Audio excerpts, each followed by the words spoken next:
My name is Hannes, and this summer my family made a promise. We wanted to see how much of our 100-year-old family farm we could bring back to life before winter. We've already made more progress than I ever expected. We built a toilet, cleared years of overgrown grass, started bringing the garden back to life. But there's one thing we've been avoiding: the buildings. And if we don't start now, they'll spend another winter slowly falling apart. So today, we're finally opening the door to this old workshop. The main issue is it was built 78 years ago and we don't know what we're gonna find. Let's start.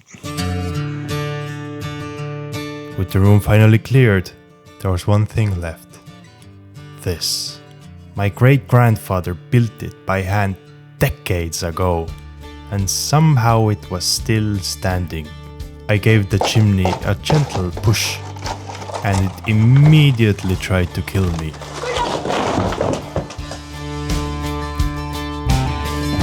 I spent the next hour carrying it outside, pieces at a time, making way for the next chapter of this room. So I have a mask. I look like a character out of a Batman movie, but we're finally gonna tear the floor out and see what's underneath.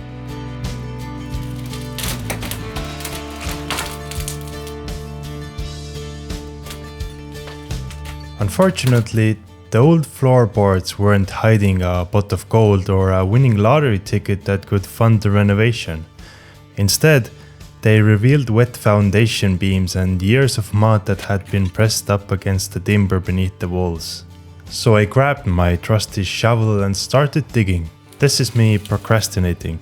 By this point, I'd had quite enough of shoveling. As it is with all the renovation of old houses, a lot of new problems appear. When my grandfather was building this, he never meant for anybody to put their bed in and use it as a sleeping place. We've lowered the floor a little, so you can see I'm 2 meters tall and I have some space. I used to walk like this in here, but the lower beams are all wet. We need to deal with that. There's also a big problem that I don't know when happened, but as you can see, this is quite normal, and the wall has fallen out. So I think this corner has over time pushed out. So we bought some things from the city to push it back in and close it. Overall, the base of the house is incomplete. There are places where you can touch the outside of the house. And also, we have to deal with this. So, all new problems that we didn't know about before. I thought it was going to be a quick fix, like put a new floor and paint the walls and it's done. But it's going to be a little more than that. We have like 24 hours left until we leave again. So, let's start. We bought some stuff from the shop which helps us start work on the walls and prepare the ground for concrete. But we needed to deal with a job that, if not fixed now, makes all other work useless. When we first arrived at the farm this summer, we actually slept in this room. Then one morning after a particularly heavy rainfall, we woke up to find our clothes were wet. So we had a look around. It didn't take long to find the reason. At some point during a storm, the ridge of the roof had given way, leaving a rather convenient entrance for the rain. My father came up with a temporary solution. My great-grandfather had built this old motorcycle shelter for his bike, and the sheet metal covering it was still in somewhat decent condition. So we decided to take the shelter apart and give the old metal a new job. It's not exactly how I wanted to see this piece of family history go, but for now, keeping the house dry is more important than keeping the shed intact. And taking it apart revealed a few things the family had forgotten about. Bird boxes my great-grandfather had started making but never finished. And apparently we weren't the only ones who had found a use for the old shelter.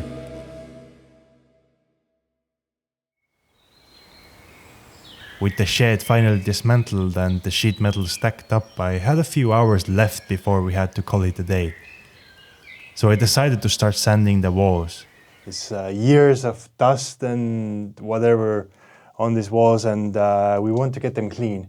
We want them to look fresh again, and there's also some parasites damaging the walls, so when we finish we have to use this like fungicide antiseptic on the walls so we can get rid of them. If we put that on, there's 2 weeks where this room has to be airflowed, nothing can happen here, it has to dry, and then we can oil the walls so we can get that dark brown like old farmhouse look in here. So I got this new machine from Lidl. It's my first proper machine, and we got this extension on it. It's like a sandpaper thing, and we're just gonna do this whole room. My dad said it's one wall, 1 day.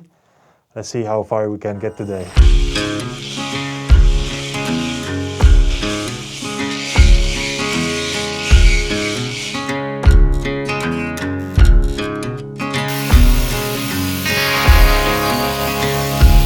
It's a really dusty job, but I'm really enjoying this because it's the first job where you can actually see the progress.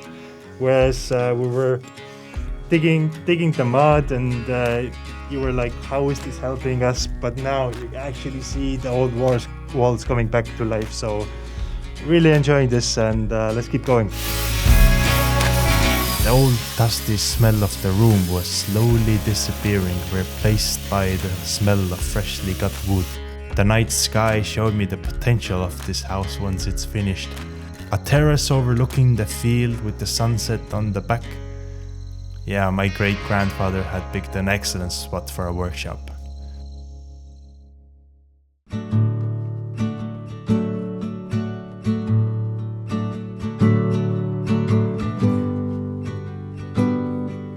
It's 8 a.m. I just had my coffee, haven't eaten yet. It's a really beautiful morning and we're continuing the renovation. Yesterday I had the camera in the same room with me for like a few seconds and the camera is already covered in dust, so I hope it still works, but let's go. For some reason, I don't know if it was the lack of food or that 1 cup of coffee wasn't enough, I didn't film anything. I don't know how this happened. So let's just enjoy my progress shots.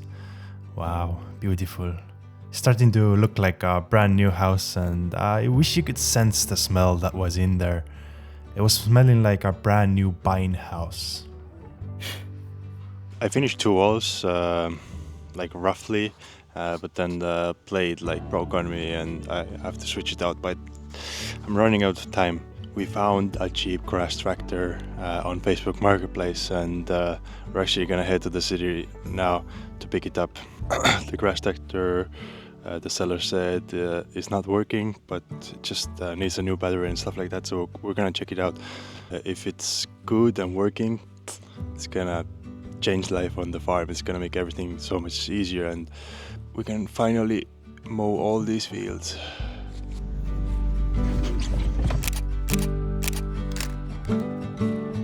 And just like that, I'm back in the city. Looking back at the footage, I realized we actually accomplished more than I thought. The room is finally empty. The ground is finally lower. We have sanded 2 walls. For the first time in years, it actually feels like there's a room hiding behind all that dust and mud.